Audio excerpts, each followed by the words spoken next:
am happy to be here today chatting with you about something I am very passionate about, which is creating a community of readers in our classrooms by giving our readers choice of what they read, time to read, and access to really good books. So this is going to be a really informal chat.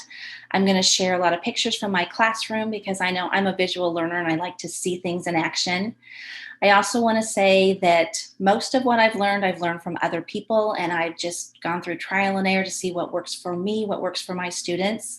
I've learned a lot from colleagues. I've also read a lot of professional materials that have helped me kind of understand the importance of letting our kids read what they want to read and giving them the time to do that. So I highly recommend checking out some of the professional books at the end of this presentation. So I am Angela Rosheim. I am a 7th and 8th grade guided reading teacher at Kansas City International Academy, which is a charter school in Kansas City. I've had 33 years of teaching experience. My first 5 years, I was a first grade teacher in Liberty Public Schools. Then I went back to school and got my master's degree in library science, and I spent 25 years as an elementary teacher librarian, also in Liberty. I decided after 30 years I wanted something different. I wanted to change. I wanted a new challenge. And so I am now working with middle schoolers. I love middle schoolers. I love my job. I love the school that I am in. And I'm excited to share what I've learned through the years. If you have any questions, my email is listed on this screen. Please contact me. If you have any great ideas that I don't mention that you think would be helpful to my students, I would appreciate if you'd let me know that as well. So our goal today is when you leave this talk, you will know the why and the how to begin building a culture of reading. So KCIA is a transitional kindergarten through 8th grade school. So we have a PK class all the way through 8th grade. We have about 610 total students, and our students come from 21 different countries. Countries of Africa, Asia, and South America are represented, and therefore our students speak at least 15 different languages, which makes it really exciting to meet and work with our kids. So why do I feel that it's important that kids have a reading culture in their classroom or even in their school?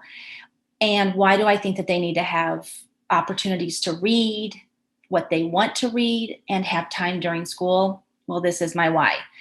I know that if kids are given the choice of what they want to read, they will continue reading, because that's how we are too. If we find something we love, we're going to continue doing it. Also, if they're given the choice to put down something they don't love and pick up something they do love, they will continue, and they will see that we as teachers understand the differences in reading, the differences in choice, and just letting them see that we are a little flexible with that and letting them abandon books will also have them trust us a little bit more and understand that we really are letting them choose what they want to read. Reading obviously will improve vocabulary, and it improves fluency, which therefore builds confidence in our readers. And when our readers have confidence, they become better readers. They read more. And because of that, they find it easier to learn information in other content areas. They might pick up information in science, and what they're learning in social studies may just be a little easier for them since they have just gained some confidence and some practice in reading. I know that most of you have probably heard that books can be windows and mirrors for kids, and I know that they've added sliding doors lately, but I firmly believe that kids need to read books that are not about themselves, that they can see through and understand other situations, understand other cultures, understand kids who aren't like them, maybe different lifestyles. But I also realize that it's really important for our readers to see themselves in books. My kids, they love to see books with characters with hijabs on the front covers. So that's really important to me, that our kids can see themselves in books. I also want my readers to improve and practice because I want them to have the life skills that they're going to need. I want them to be able to fill out a job application, study for their driver's test. I want them to continue learning about their interests when they're older. If they want to learn about coding, what's this all I've been reading? I want to learn how to do it. So I want them to be able to do that. I want them, if they want to learn about mechanics of a car engine or they want to learn about robotics, I want that for my kids. And I don't want their reading to stop them. But most of all, as a reading teacher, I want them to fall in love with books. I want them crying at the end. I want them thinking about the characters that they've been reading about for days after. I want them to have the simple joy of finishing a book. For some of my readers, they have not ever finished a book. But that joy that you have, that confidence and that pride that you have, and then when you fall in love with one book, let's find you another one. Let's find another one. So that is why I strongly believe that our classrooms need to be cultures of reading. So let me share with you a little bit about my reading life. And I want you to make sure that you are sharing your reading life with your students as well. And I want you to learn about your students' reading lives. So I have always been a reader. I came from a family of readers. My mom was always reading romance novels is what I seem to remember, but they always read to me as well. And the book that I remember from my childhood most is this book, and it's the actual book. I've been carrying this around for a long time. It's very yellowed, you can see. But this is the first one that I remember. My brother's name is Harry, and so we always had Harry by the Sea. I remember Too Many Mittens. And then my grandmother owned a bookstore for a few years. And when she sold that bookstore, we got to go and pick out a book or two. And this is the book that I picked out. And I've had this ever since I was like 6 years old. So I was a reader in my house. I was a reader at school. I always wanted to be the reader who read the most books in our reading challenges. I loved reading series books. I love the Bobbsey twins. I'm really aging myself with that, but the Bobbsey twins series, I read those books over and over and over. I read the original Boxcar Children book over and over and over, probably close to 15 to 20 times. I had it planned where my boxcar would be. I was someone who fell into books. When I would read, I would become part of that book. As I got older, I remember that I loved reading V.C. Andrews, which those books were crazy. And boy, what an eye-opening series that was for me. And then, when I hit college, I didn't read as much because I was reading for school. And then I talk to my kids about my adult life. I have a book at school that I'm always reading because we read every class period. So that book stays at school. And then I have a book that I'm always reading at home. So that is something I always share with kids, that I always have something that I'm reading. I have books on my phone through Libby, the app Libby. So make sure that you share your reading life with kids. And if you are someone who didn't read when you were younger, tell them that. If you are someone who became a reader later, or maybe you haven't read a book in the last 3 years, let your kids know that. Tell them that you're working on it too, just like they are. Just share with your kids and get to know everything you can about your own students. One way that I do this at the beginning of the year, I ask the kids to fill out a reading interest survey, just kind of telling me about who they are as readers. The first 5 questions are having them finish a sentence, because then I can really tell what they're thinking as reading. Reading is fun. Reading is hard. Reading is the worst thing ever. I read when my teacher tells me to, or I read when I don't have any homework to do. It tells me a lot about what I want to know. I also want to know, how many books do you think you have at your home? How many books did you read last year? Did you only read them in class? Do you read at home? It goes on to kind of ask them their own thoughts about themselves as readers. Are you a fast reader? Do you think you're a bad reader? I ask them to recommend books to me. And if they can't recommend a book that they think I should read, that tells me a lot also. And then the very last one, I want them to start thinking about what they want to work on as a reader in my classroom this year. So that really also is informative to know, do they want to finish their first book? Do they want to become a faster reader? Do they not want to read picture books, but they want to move on to chapter books? So those are some things that I ask my kids just to get to know them a little bit more. So curating a diverse classroom library is also really, really important. When I first got to see my classroom at KCIA, I realized that it was missing books. So that summer before I started teaching, I knew that I would have to start developing a classroom library. So I worked really hard on that. These are all the books in my living room before I was able to take them to class. Being a library media specialist for 25 years helped me know what books would be great for kids, what books are popular. So it was pretty easy for me. I spent a lot of time at thrift stores, but if you're thrifting, make sure you get only really good quality books. I went to half price books. I ordered books from First Book. I asked friends for donations because I had several friends that were retiring. I got books for my birthday from friends that I had wanted to add to our collection. So that's basically, where I found most of my books, and that's really how I still find books. I keep adding to our library. It's gotten so much bigger since my first year. So this is what it looks like. This was last year when I took this picture, but as Pernell Rip says, make books a presence, not an afterthought. And if you are a reading teacher, this is really important. I also firmly believe ELA teachers should have classroom libraries. Math teachers can have great libraries. Science teachers can have books. Anybody can have books, but make them a presence, not an afterthought. So I have genreified my collection. So you'll see in the tall bookshelf that says read more books. Those all have an orange label on them. Those are all of our fantasy books. The bottom of that shelf is white. Those are all of our adventure books. The red the next shelf over, those are all of our graphic novels.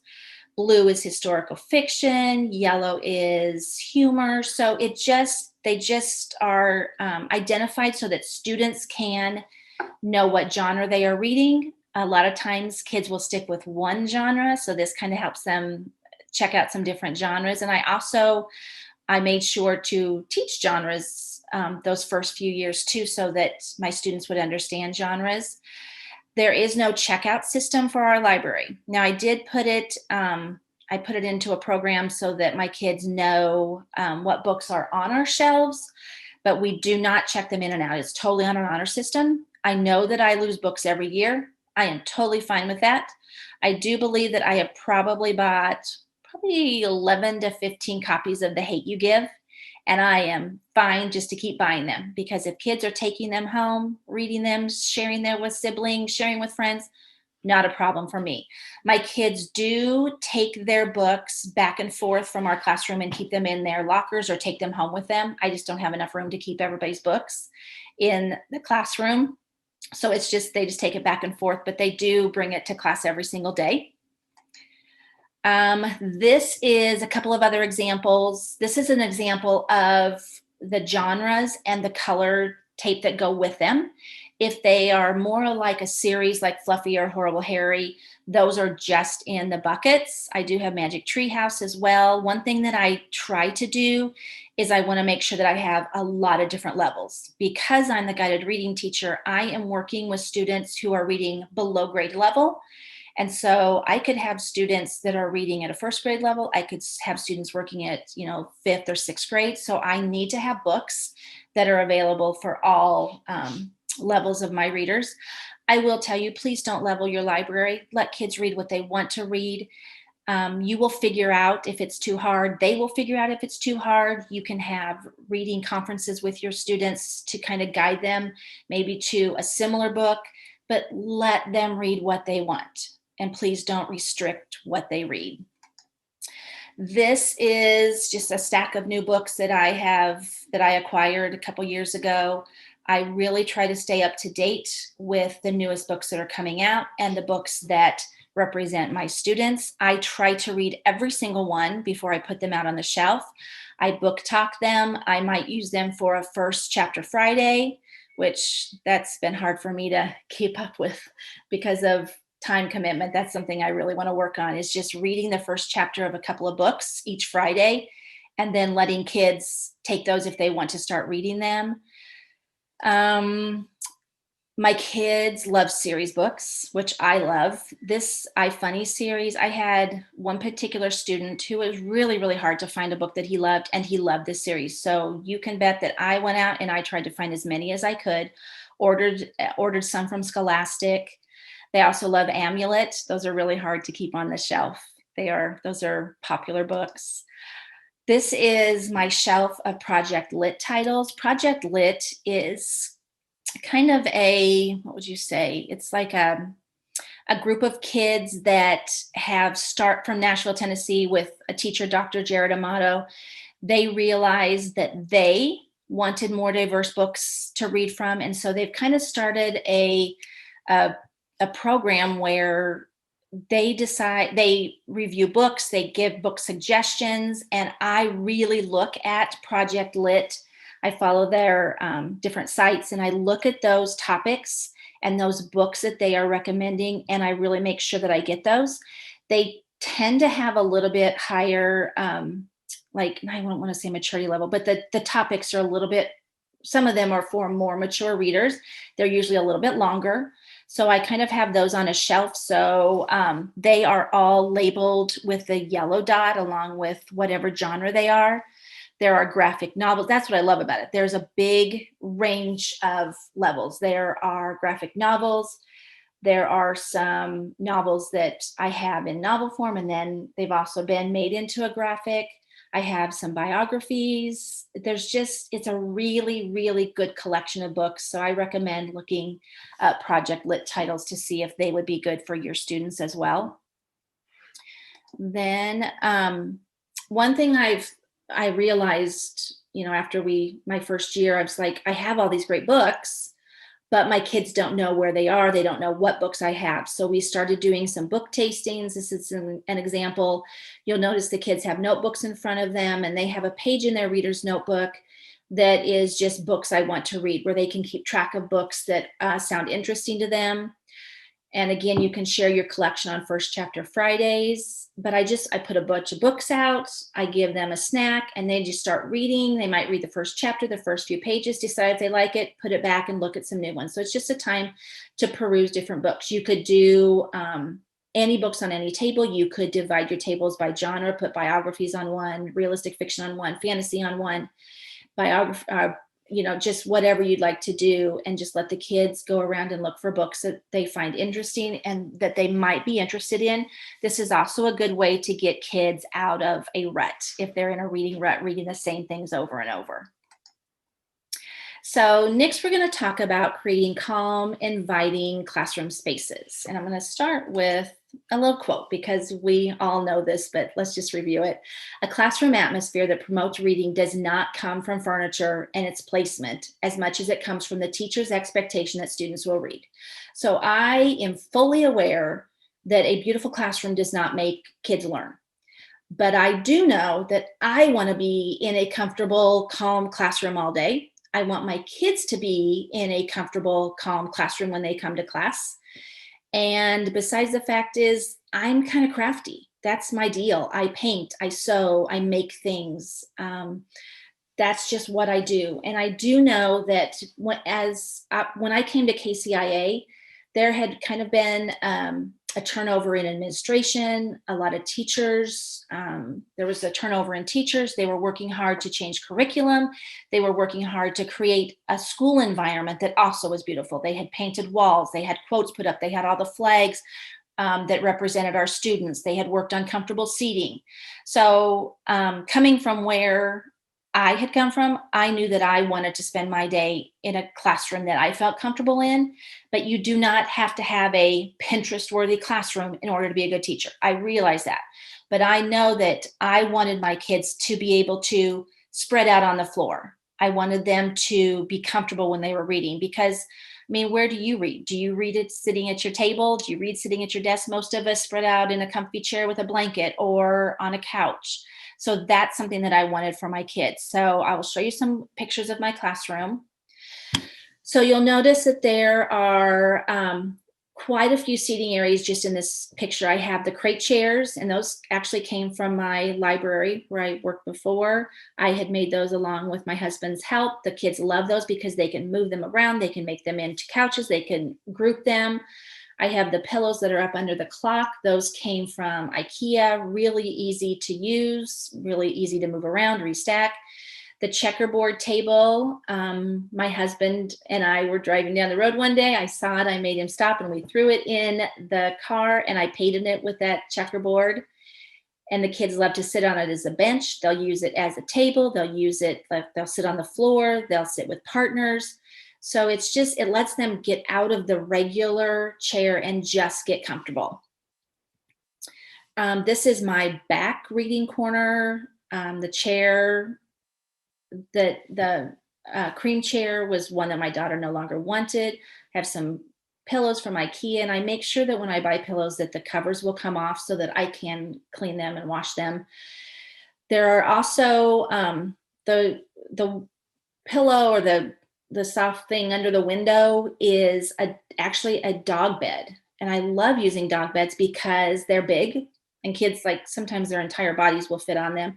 And you can also unzip those and wash those as well. So I look for that as I am looking for things for our classroom as well. This is just another look at it another year. The Papasan chair didn't last very long, so I got this at IKEA. These were from IKEA. This is another thing that my daughter didn't want.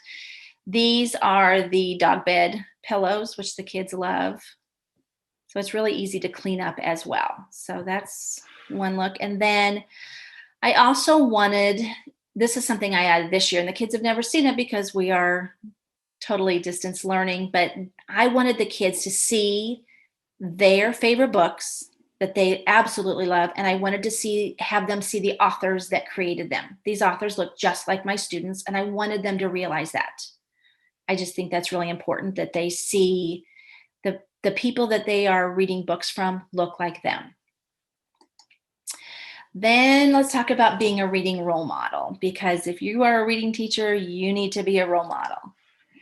This is the outside of my door. I have a clipboard, and again, I got this idea from somebody else. It just lets my kids know what I'm currently reading.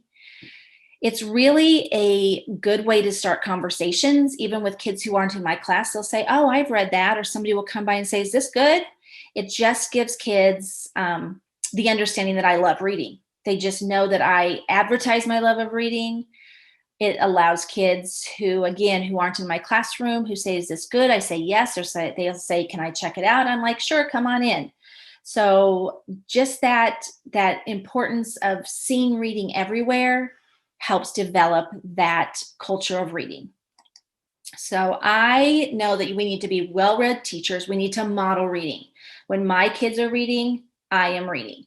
I might be sitting at their table. I might be sitting at my desk. I might be on a crate chair with them, but I model that.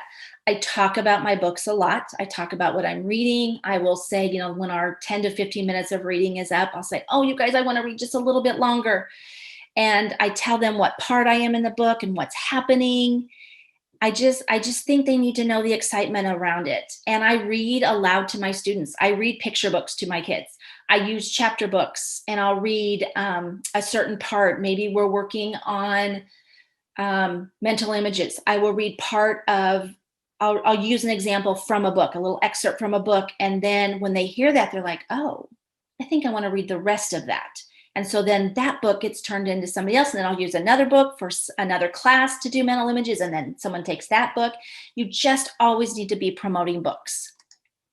So this is what it looks like on my door. So once I've finished a book, this is the inside of my classroom on our closet door. You'll notice that I set a reading goal that year of reading 50 books. And I just put my book covers on here. And what's really cool about this is, as my kids are waiting for the bell to ring, they'll walk over, they'll look at it, they'll say, "Mrs. Rosheim, what was this one about?" And they'll say, "Oh, this, and this, and this happened." And I'm like, "Do you still have that?" Or they'll say, "I did Ghost Boys. I use Ghost Boys for mental images." And after that, Ghost Boys probably had a waiting list of probably 7 to 8 kids who wanted to finish it. Restart, I read that, and then we used it as a guided reading book. I used Lawn Boy as a guided reading book. I used House Arrest as a guided reading book. So when I find a good book that I think the kids will love, I then turn it in, buy multiple copies, and I turn that into one of our guided reading books that I do with a group. In fact, right now, all my kids who are distance learning, we are reading Ghost Boys together. I bought each of them a book. We are discussing, we're reading through Flipgrid so I can get a chance to hear them read. We are learning about our characters, great discussions. This is an excellent book if you haven't read it. I suggest you do. Let's see, what else? Let's move on. So, like I said, I do teach guided reading. So I do have reading groups within my class period.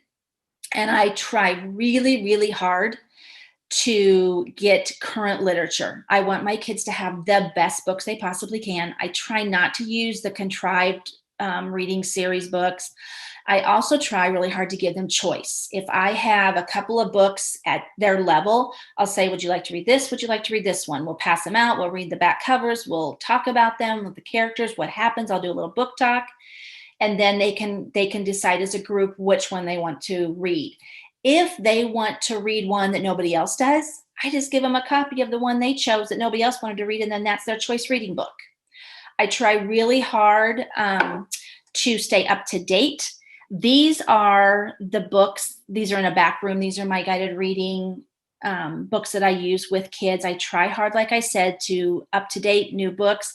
But I'll tell you, some of those old books that I read, several years ago, if they were Mark Twain nominees, which is a reading program in Missouri, House Arrest has been a really, really popular book. Prisoner B has been excellent. The kids love that. I really wanted to try internment this year, but with the kids being gone, I didn't. They love Refugee. That is really good for high readers because it's a very complex, difficult text going back and forth between several characters. I know that when I am teaching, I look for books that will also help them in other content areas. I want them to know a little bit about 9/11. If I can find a book that goes with that, like 9/10 is one of those books. I want to give them some information on World War II, on the Holocaust, even on internment camps, even though this is a different internment camp. And it's a little eerie based on what's happening, currently in our country the last few years. But then I can go back and teach them a little bit about Japanese internment camps. So there's so much that can be done with a really good book. So that's where we are with that. So the bulk of this is just let your kids read. That's how you can start a reading community. That's what I would suggest you do. First off, get a great collection, let them read. We spend 10, sometimes 15 minutes of every single class period. We sit down and they read. That's what they know. My kids come in, they sit down, they put their things down, they open their book and they start reading. That's what we do. I am reading right along with them. If they forget their book, they have the option, go back to their locker and get it, or they can grab a magazine. They can grab something else that they love. So every single class period, we do that. Sometimes I ask them to keep track of how many books they've read because my kids don't necessarily know how many books they read. I don't think they understand that 10 minutes makes such a big difference in their reading life. How many pages they can read in a week? How many can they read in 2 weeks? But I highly suggest don't make them have, parents sign off on anything. And of course they wouldn't because they were in school, but just try to give them choice to read. So if we really want our students to become wild readers, independent of our support and oversight, sometimes the best thing we can do is get out of the way. And I have found that to be so true. If you have a student that wants to read the same book over and over and over, let them. If you have a kid who is abandoning books over and over and over, that's okay. Every reader has the right to abandon books, but if you can come to their aid and give them some help, say, let's look at all these you abandoned. What did you not like? Okay, let's figure out what you did like. Let them listen to books. Listening and to audiobooks is reading. Let them do that. Let them read a magazine. It does not matter. I have a whole bunch of picture books in my classroom library. I am fine with kids reading picture books. Sometimes they just need to sit and relax and just read something easy. Maybe there was an issue in the hallway. Maybe they are having friend issues. they just want to be. So I am totally fine with that. And I'll tell you, a lot of picture books have a higher level reading than some of those beginning chapter books. I am totally fine with kids reading comic books, graphic novels. There's a whole big thing that lots of parents don't want their kids to read graphic novels. They don't think it's reading. Graphic novels have been the best jumpstart for my reluctant readers getting into other books. It's a great way to do that. Also, online reading, if kids can read Epic is a great place to go. You also can let them listen to Storyline online. I have a big collection of magazines. I have Lego magazines, Explore, Missouri. I have a couple of Sports Illustrated in here. Just, you know what? Just don't police it. Just let them read, and they will continue to read for you. So I also have readers' notebooks where we can kind of keep everything that we need to use. We have 3 different kind of tabs for them: my reading, reading responses, and reading strategies. So the first year I used spiral notebooks. I don't suggest that because I do keep these on their tables, and the spirals would get tangled with other spirals. So these composition notebooks work so much better. Just a helpful hint. So I have 3 reading challenges in my classroom that kids can choose from. I have Project Lit, Genre 11, and Read 25. Project Lit is for those kids who just want to read the Project Lit books. Genre 11 is for those kids who want to read just one book from every genre. Read 25 is basically 2 books per genre, and then there's a couple of extra choice books down there. I ask the kids to choose one of these because I want them to challenge themselves. There is absolutely no grade for this. I never check them. The only thing I will do is if someone comes and tells me they finished a book, I'll say, don't forget to mark it on your challenge sheet. These are kept on the inside of their readers' notebooks, and they're totally in charge of them. I don't do anything with them. I just want them to see it every once in a while and think, oh yeah, I didn't put in that last book. Or man, I have read 12 books this year. Last year I read 2. Or I have read 3 this year. Last year I read 8. I need to get going. So this is just a challenge that I ask them to choose one of those, and they get to decide which one. This is an example in Reader's Notebook. This is a student last year. I think this was when we left in March. This is where we kind of ended. This is her reading challenge. And then on the inside, we also have a place for books I want to read. 8 Keys is a book that I did for First Chapter Friday. Same with Nickel Bay Nick. And then the Truth About Mason Buttle was another one I used for a strategy, I believe. We are still working on genre. My kids still have a hard time figuring out the difference between fiction and nonfiction. So if anybody out there has a way for me to give my kids a really easy way to think about that, I would appreciate that. Here's another example. Their reading responses. Every once in a while, I will just ask them to date their paper and write me a letter. This one, Dear Mrs. Rosheim, right now I'm reading The Hate You Give. It is about this one girl named Star, is in high school, party for the first time, and a kid got shot. They left. My favorite thing of my book is it comes with a lot of information. It also talks about life itself. I'm on page 19 and hope to finish it in 3 to 4 weeks. Another one, right now I'm reading One Crazy Summer. It's about 3 sisters who went to a camp. While I'm reading, I'm wondering, that's something we're working on, is questioning and wondering why they went to the camp. I'm on page 74 and I'm hoping to finish it by next week on Friday. So it just gives me a chance to read what they're thinking about their books, how they're doing on their books. This is one, I think this was an end of the quarter kind of evaluation. It says, I think at the beginning of the year, I didn't like to read. I now know that I love reading at home and at school.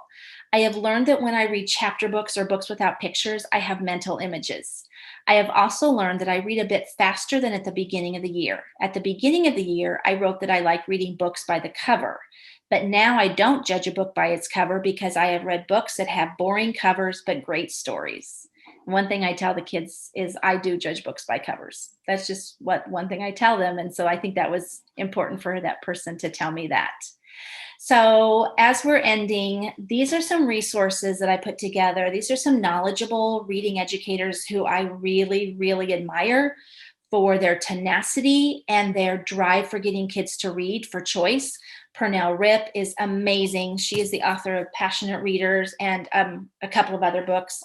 Donalyn Books is Donalyn Miller, and she wrote both of these books. This one was along with Colby Sharp, who's down here a little bit farther. Project Litcom, I really suggest that you follow them. Matthew Winter, Jared Amato, Mr. Shoe Reads, they talk a lot, especially Matthew Winter and Mr. Shoe Reads talk a lot about new books that are coming out and books that are important to them. Then I have some professional reading materials that you might be interested in, and these 3 professional books are on there as well. So check some of those out. Then Rudine Sims Bishop is the educator, I think she's a professor now, who came up with Books Are Windows, Mirrors, and Sliding Glass Doors. Kind of listen to that interview and just learn a little bit from her point of view. And then there are 4 podcasts that I enjoy listening to that I listed as well. I haven't listened to the children's book. That was a new one that I had found. So basically, students will read if we give them books, the time, and the enthusiastic encouragement to do so. If we make them wait for the 1 unit a year in which they are allowed to choose their own books and become readers, they may never read at all. To keep our students reading, we have to let them. And that is from Donalyn Miller, the Book Whisperer. So thank you so much for letting me chat with you today. Again, if you have any questions, here's my email. I would really, really like to hear from you. If you have any other suggestions that I can use to help my kids become better readers, create a better reading environment for my kids, whatever, I would just love to hear your ideas. Share them with me. Thank you so much, and I hope you have a great rest of the day.